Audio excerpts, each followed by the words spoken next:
Hello friends, welcome to my channel shadow planet. మనమందరం ఎన్నో రకాల జ్యోతుల గురించి వినుంటాం, చూసుంటాం.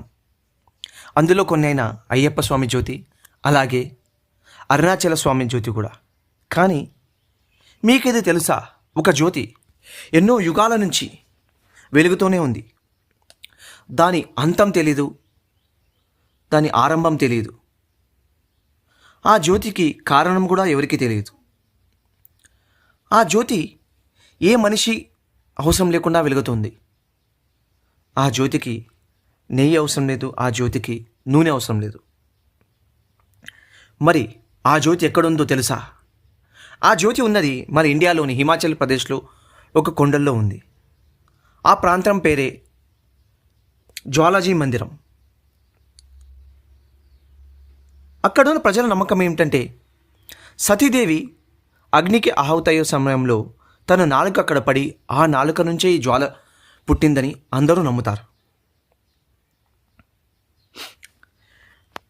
ఈ జ్వాల ఎటువంటి క్లైమేటికల్ కండిషన్స్ అండ్ డిస్టార్టర్స్ కూడా ఏమీ ఎఫెక్ట్ కాకుండా వెలుగుతూనే ఉంది. ఆ రహస్యం తెలుసుకున్న కొందరు రాజులు, అందులో ఒక రాజు అయిన అక్బర్, ఆ రహస్యం ఏమని చూడడానికి వచ్చినప్పుడు ఆ జ్వాలని ఒక ఇనుపు రేఖతో మూసేశాడు. కానీ ఆ జ్వాల అలాగే వెలుగుతుంది. అప్పుడు భయపడ్డ అక్బర్ ఆ జ్వాలకి బంగారు రేకుతో ఒక అంబ్రెలా లాంటి వస్తువుని పెట్టి వెళ్ళాడు. ఆశ్చర్యం ఏమిటంటే, ఆ బంగారం కూడా నల్లగా మారి విరిగిపోయింది. సైంటిస్టుల ప్రకారం ఆ జ్వాల అక్కడున్న కొండల్లో వచ్చే గ్యాస్ నుంచి వస్తుందని నమ్ముతారు. కానీ అదే సైంటిస్టులు ఏమంటారంటే, ఎన్నో డిసాస్టర్స్ అయినప్పుడు కూడా ఆ జ్వాల అలాగే ఉందని, అదే ఆశ్చర్యమని అందరూ అంటున్నారు. ఇంకొక ఆశ్చర్యకరమైన విషయం ఏమిటంటే, అక్కడున్న గుడిలో ఏ విగ్రహం లేదు. అందరూ కొలిచేది ఆ అగ్నిని మాత్రమే.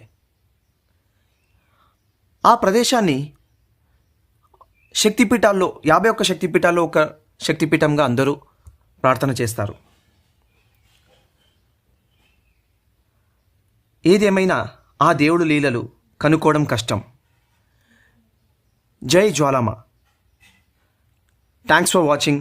Please subscribe.